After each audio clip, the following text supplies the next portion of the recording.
Hi, welcome to Belly Flopping into Mysticism. My name is Penny Colpin. In this segment, I want to present the concepts around quantum, and as the title indicates, how it's not just for physics anymore. Now, before I jump into this, I just want to state that the purpose of this is not to get buried into things like quantum physics and into all the specifics around that. It's just to present some high-level concepts and how they relate to me and my experiences of when I belly flopped. So let's just keep it in that mode, more conceptually, rather than getting bogged down in all the details around it. So in the 1998 breakout period that I endured, which is very spiritual for me, there were certain phrases that I tended to use. One was underlying tapestry of intersections and connections, and I've used that off and on over the years, especially the last few years as I've tried to combine some of what I call my goofy synchronicity stories. But there was also an element of complete non-randomness of my life, which as a statistician also caught my interest. Random error is, of course, a key component to a statistical analysis. But through my experiences, it was as though I could see these underlying forces that were at work, orchestrating my life, and even use of the word orchestrating. I played violin growing up. So there's this whole underlying intersection of meaning and connection that I was picking up on. Back in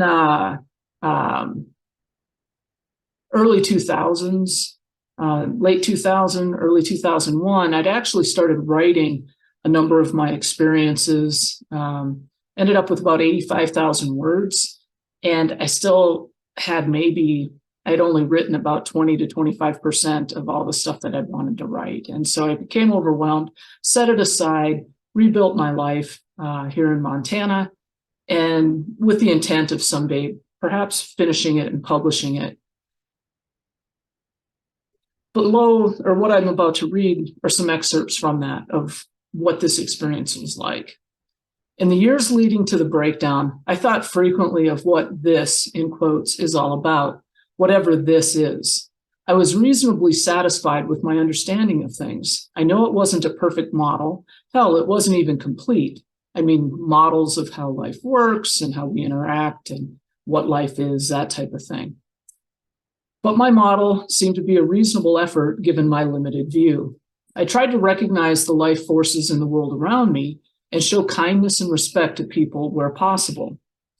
What struck me as quite amazing during this explosion collapse process while I was in Banff was that the details and pieces of my model split apart.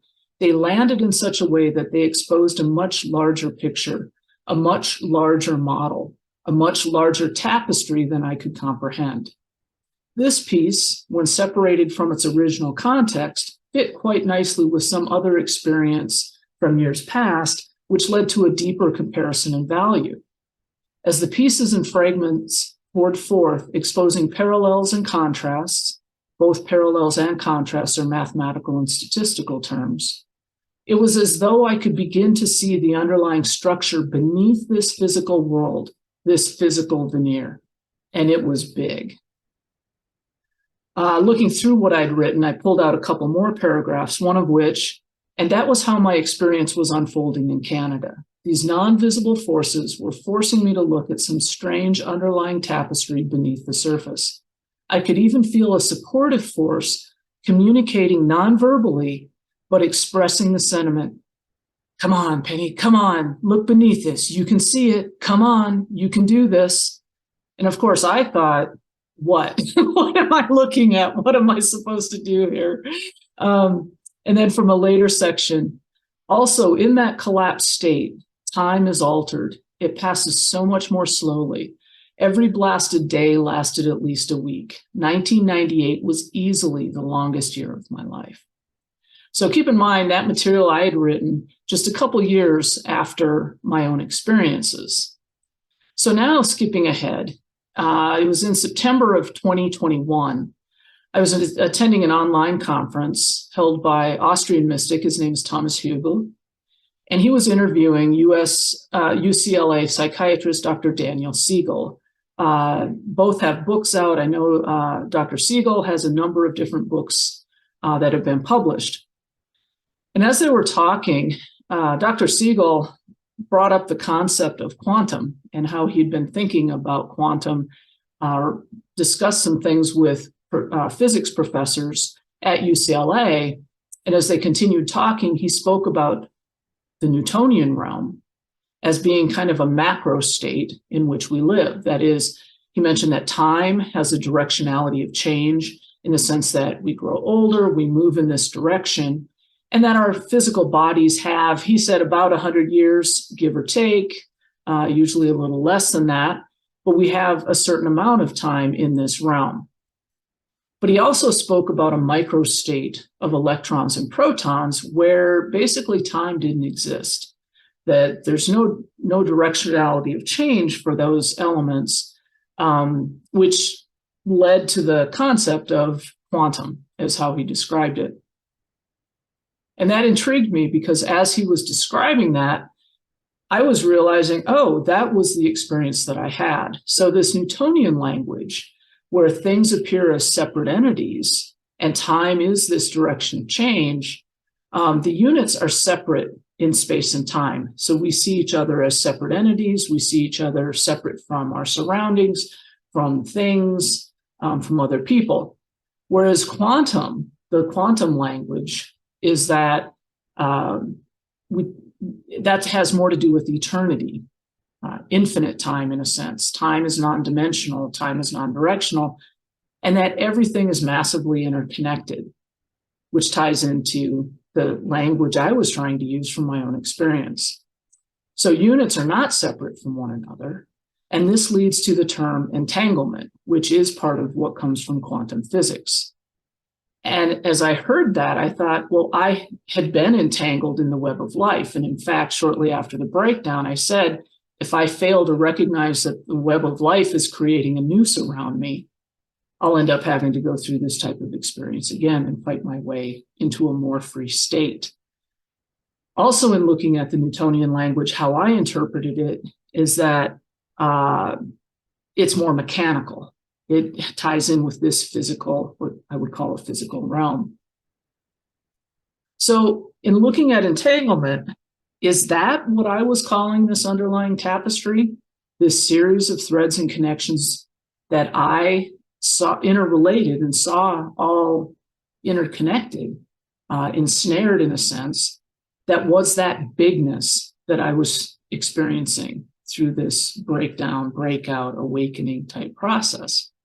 Now, I did make notes that Daniel Siegel did not say that our minds have entanglement, but he was open to the idea. And when I was making the notes about that, I thought, no, my subconscious mind was definitely navigating this entangled group of whether it's memory, significant meaning, significant events throughout my life as part of what could potentially be called that entangled or quantum tapestry. So he was talking about this Newtonian body while on Earth, but then he also commented, but our membership in life is also a quantum membership. So in terms of this explosion and collapse, is that what comes forth when there's a change to the relationship with the Newtonian body? He mentioned that he'd spoken with John O'Donohue, who, as I understand it, is now deceased. He was an Irish priest, philosopher, poet. And the phrase, it's like an internal imprint of anything that has ever existed, is part of that quantum membership, is part of what we all share underneath the surface. And the phrase that I noted was, we were living a Newtonian life, but emerging from this quantum vacuum. Now, my type of experience can be called spiritual emergence or spiritual emergency, as coined by Stanislav and Christina Graf, who I mentioned in Non-Ordinary States of Consciousness. But overall, this discussion sounds pretty mystical to me. that's part of what this quantum recognition ties in with as much of the mysticism, which goes to that quote that from Joseph Campbell, that the psychotic person drowns in the same water that a mystic delights in. And somewhere in here, we need to recognize that people need to learn how to swim in these types of experiences. At least that's my take. So what was interesting to me, actually, what really struck me is that they were describing verbally, in a very calm manner, concepts and topics, one that would have helped me quite a bit while I was in Banff. But it didn't address the intensity of what I had experienced. So it was describing in words, but it still didn't capture that full intensity of hitting that, if you want to call it a quantum realm or something similar, whatever it was that came forth. So the words are of value, but they were still inadequate to fully describe the type of journey that I'd made. But the thing that struck me was that as they were describing this, which seemed to match my type of experience, they didn't really even realize that they were describing what some people who, with these types of experiences, are also trying to describe. That often people who experience this quantum entanglement end up with labels such as bipolar, being called psychotic. I was never officially told I was psychotic, but I'm sure I could have, depending on who I sought help from. Even things like schizoaffective, or in some cases, even schizophrenia. People get diagnosed with that, and they're trying to describe all of this interconnection. And it's very difficult due to the intensity of the experience. So overall, their discussion turned then towards a very positive potential, talking about the overall interconnectivity, the love, the influence of the web. But what was missing is that if everything is truly interconnected, which I believe it is, that also includes the negative.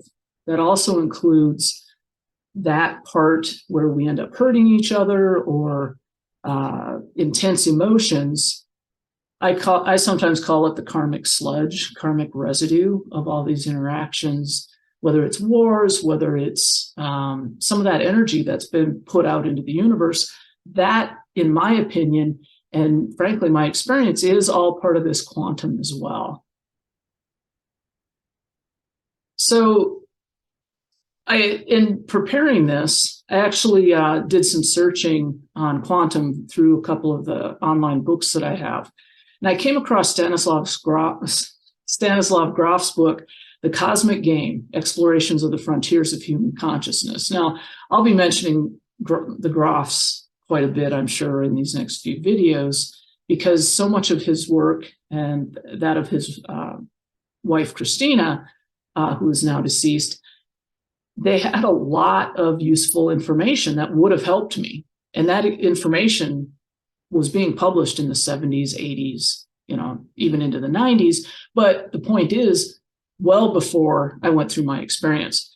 But as I looked through this book, he mentioned that Carl Jung recognized that synchronicity, the Swiss psychiatrist, was incompatible with traditional thinking in science. That was the phrase used in the book. Now, how I looked at that is the traditional thinking in science is that Newtonian part. And of course, quantum physics was coming to the fore in the early to mid 20th century. So Jung became interested in quantum physics and this alternative worldview that it was bringing. In fact, he reached out to Wolfgang Pauli, who was instrumental and involved with this quantum physics and quantum mechanics development, and also Albert Einstein. So synchronicity, as he felt, was much more plausible as it related to this quantum and this new emerging imagery or image of what could be called reality. So Carl Jung recognized that what he was trying to, the theories he was developing didn't match with this Newtonian realm. But then at the same time, here comes quantum with this entanglement, with some of those features. And according to the book, Einstein actually encouraged Jung to pursue synchronicity as it was, and this is out of the book, fully compatible with the new thinking in physics. So even there, as Carl Jung was developing his theories in synchronicity, and he developed his theories, but then gathered material over, I believe it was 2 or 3 decades before he actually published his theories related to synchronicity. So a couple examples of this underlying tapestry that are more recent than the 1998 experience. Back in early February, as it turns out, I wasn't feeling well that day, took the day off. I must have searched on something related to quantum because the PBS documentary, Einstein's Quantum Riddle, came up. I thought, well, that's interesting, so let's take a look at it. Describes the evolution of the theory of quantum physics and how basically they had the theory, but then they couldn't figure out how to test it. And it wasn't until the mid-1960s that a man named John Bell, who was an Irishman, came up with a theory related to quantum entanglement that kind of advanced the ball. And then tests were able to be made based on that theory, which, as the documentary said, supported the theory of spooky connections, was a phrase out of the documentary related to quantum entanglement. But who got excited by the results? It wasn't the physicists, aside from a small group, and this is the terminology from the documentary, of free-thinking physicists, the fundamental physics group, and they spell the physics with an F. They had been working on connecting the theories and concepts from Eastern mysticism with quantum entanglement. So then when this concept of quantum entanglement was proven, they all became rather excited. It goes to this concept of the great cosmic oneness and all of that intra-connectivity. And the documentary mentioned that they held meetings at Esalen Institute. Now, a lot of people watching that documentary wouldn't necessarily know what Esalen was. I knew what it was when I first heard it, and thankfully the documentary went on to describe what it was. So just in summary, and they do have a website, I should have put it out here, but if you search on Esalen, it will come up. It was founded in 1962 near Big Sur in California. Michael Murphy and Richard, went by Dick Price, who had both graduated from Stanford. They'd also gone on into graduate studies, I believe in different locations, and then dropped out or left. From the website, Esalen considers itself the birthplace of the human potential movement in terms of exploring human consciousness and the different potentialities related to personal, spiritual, and transformational program. It was founded by people, or other people who supported its founding included Alan Watts, whose name also comes up when we start talking about consciousness, human consciousness.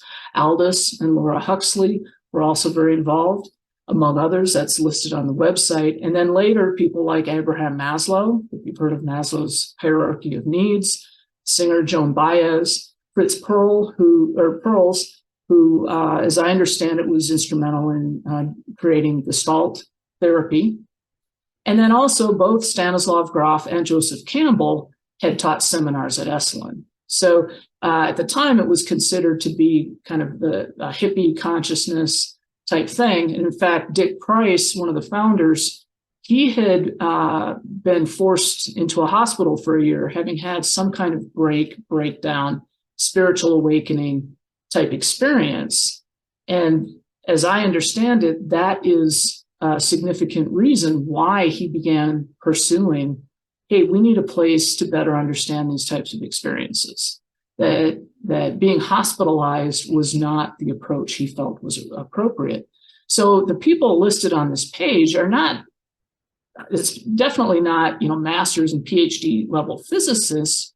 They were focused more on these non-ordinary states of consciousness, as Stanislav Grof would be inclined to call them, as would I. Now, from that documentary, one of the books it showed was The Tao of Physics by, I misspelled that, darn, Fritjof, should be J-O-F at the end, Capra. At the time, I'd never heard of the book nor the author. About 10 days later, I have a friend who has a used bookstore in town. I walked in and there were some stacks of books that hadn't been shelved yet, several of which had spiritual content. And as I looked through, one that I noticed was called The Web of Life. Given my experiences and this entanglement concept, that's a phrase that I've used, I pulled it out, flipped it over, and it mentioned the Tao of Physics. And I realized, oh, hey, wait, this is that same author that I'd first heard of just a little bit earlier. I haven't had a chance to read the book, but out of several hundred books that have been recently unpacked, I happened to pick up on one by the same author that ties back to this quantum documentary.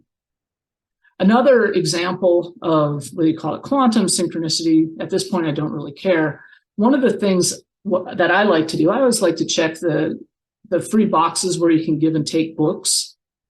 And there's a street near downtown in Bozeman that has a few of these boxes within a few blocks of each other. One is dedicated to DVDs and yes, VHS tapes. So one afternoon, I was out strolling around and thought, hey, I'll go check these boxes. And I walk up, and the picture on the left, I snapped a picture of it. What caught my attention were the two VHS tapes on the upper right, the movie Phenomenon and The Abyss. Now, the movie Phenomenon, I've said within a couple, actually, I think I was still in Banff when the significance of that movie still played with me. And what I've said over the years is if I could have one thing to use to try and describe my experience, it would be the movie Phenomenon. And so just to see that, it reminds me of, my growth opportunity, transition opportunity. But it was the fact that it was right next to the movie The Abyss, which of course goes to the depths, generally underwater. I'd never seen the movie before. I don't intend to see the movie, but just that combination of here, I've had this phenomenon type experience, and it's related to this abyss, which ties in with the depth. And at the time, I didn't really remember. I thought of the hero's journey, but I didn't remember, hey, does the abyss show up in the hero's journey? And I was thinking of this display on the right, and sure enough, there it was. And I thought, okay, that's where the connection was. Now, at the same time, I was thinking about quantum and this interview between Thomas Hübel and Dr. Daniel Siegel. I was thinking, gee, at some point, I hope to reach out to them, maybe having a chance to chat with them, interview them for this channel. And so I walked across the street where there was one of these give and take boxes for dedicated to books. And as I walked up, I noticed the title, Brainstorm. And I thought, well, mine was more of a mind storm, not necessarily a brainstorm. I consider brain to be the physical part, whereas mind is the more abstract, relational part. And so I chuckled and I thought, oh, nice touch. And then I walked up and I realized, oh, Brainstorm, that was written by Daniel Siegel. So here I'm thinking of this conversation between Daniel Siegel and Thomas Hübel, and here's this book. Now notice the book below it, The Out of Sync Child Has Fun. That, of course, ties in with synchronicity, my passion for synchronized swimming as I was growing up. And being out of sync for me in that Newtonian realm, well, I wouldn't always say it was fun, but I would say there was definitely some value to being out of sync with that Newtonian realm in terms of being able to learn and grow and understand something so much bigger than myself. And I actually even noticed the book on the lower right in the display, The Eye of Minds. And so again, there's the eye, there's the vision, there's the visibility related to this mind journey and this mind experience. But we're not done, because there was yet another box down at the other end of the street. And I went down there, and I'm just kind of perusing, and there were two shelves in this rather large give and take box, and both shelves were pretty much full. And I noticed a thin book, I don't know, maybe half an inch thick, rather tall. And I almost missed it. And then I looked and I was like, oh, nice. The quantum dice. So again, just within a few minutes, of thinking of this conversation, I run across a book by Daniel Siegel, and here's the quantum dice. I chuckled when I saw the opening quotes, one of which was by Albert Einstein that says, God does not play dice. Well, Stephen Hawking, who's also considered to have been a genius in the area of physics, had a quote that says, God not only plays dice, he also sometimes throws the dice where they cannot be seen. So from this, I came to realize, and I kind of knew it all along, is that quantum never was just for physics. While we don't have the tools and the measurement techniques to measure some of these other energies, measure entanglement, measure this other, I guess we might call it quantum realm, there were a number of people all along who thought, hey, these quantum concepts also apply not just to physics, but to this interrelated concept of who we are collectively in this realm.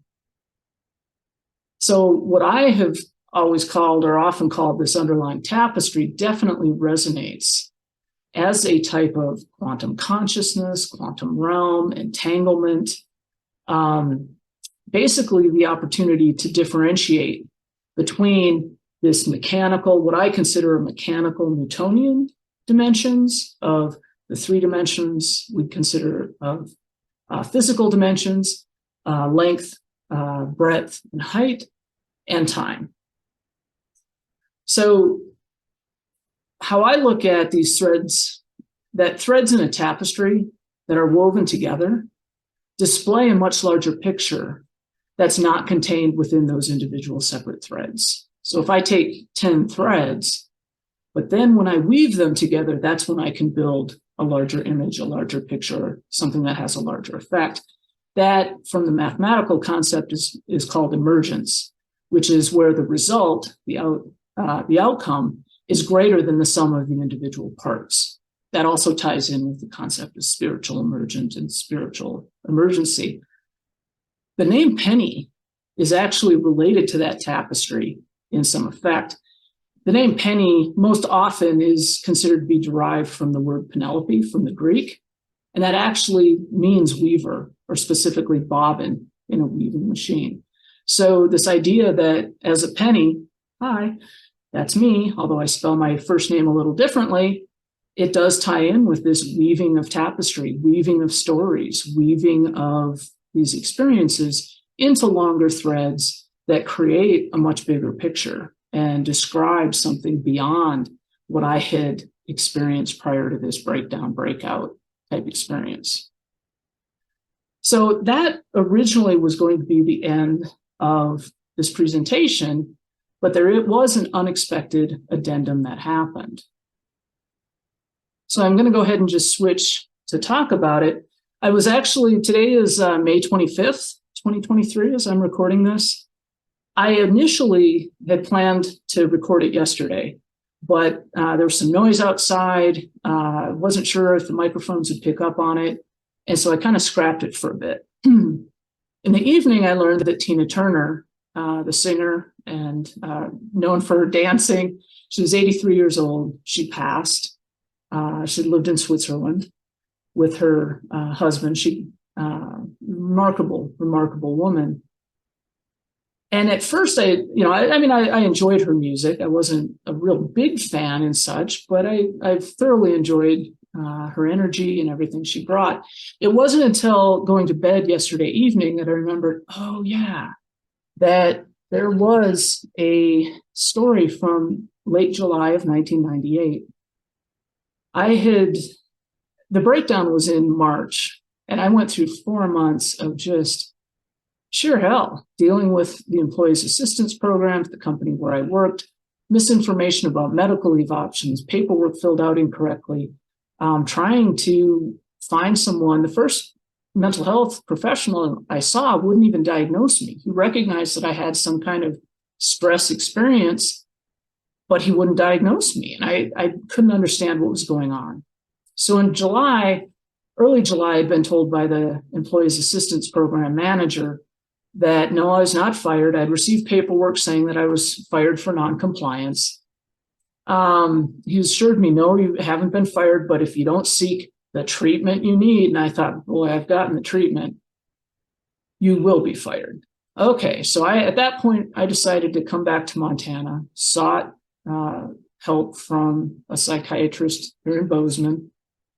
And by the end of July, when they tried to turn in the medical leave or the medical billing to my insurance, they were told I'd been fired in June. And I thought, okay, well, this EAP person, something must have happened. They'll be able to figure it out.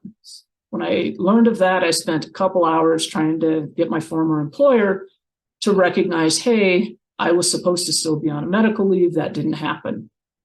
And of course, then when I was told that I had been fired in June, I realized that I'd been dealing with someone who wouldn't even stand by his own words.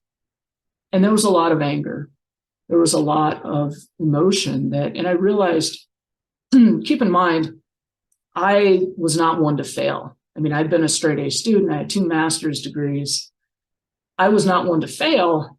And I'd been working for 4 months trying to meet the requirements of these folks.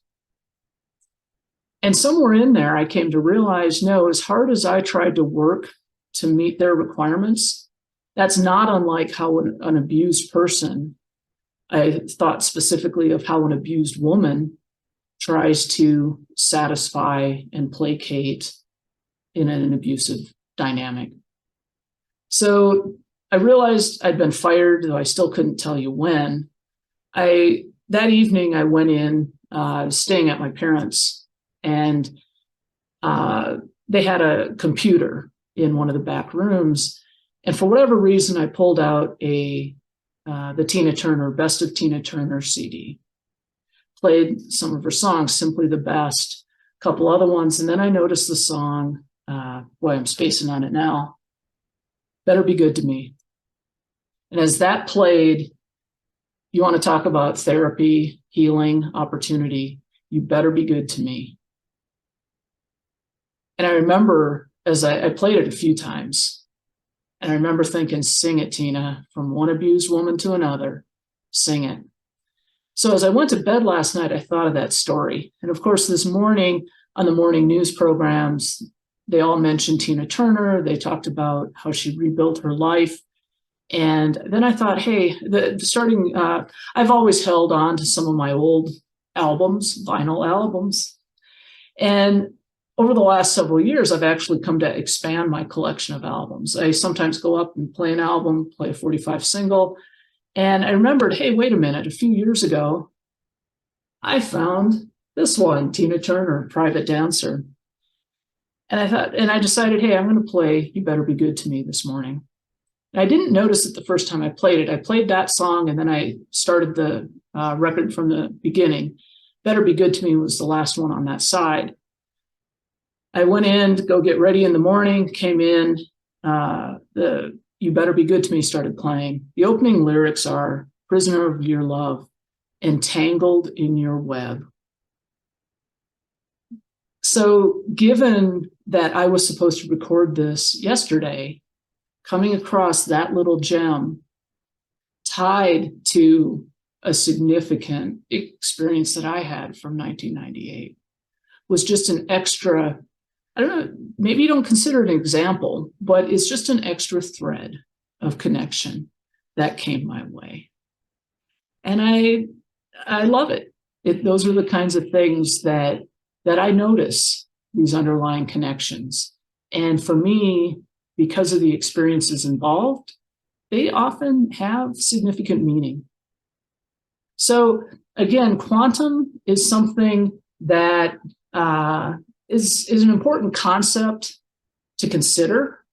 Again, we don't have the tools to be able to prove it, but that doesn't mean it doesn't exist. It just means we don't quite know.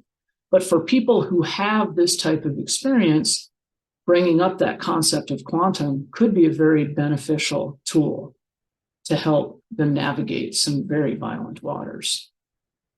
So as always, thanks for your time. I hope you found something of value and have a great rest of your day.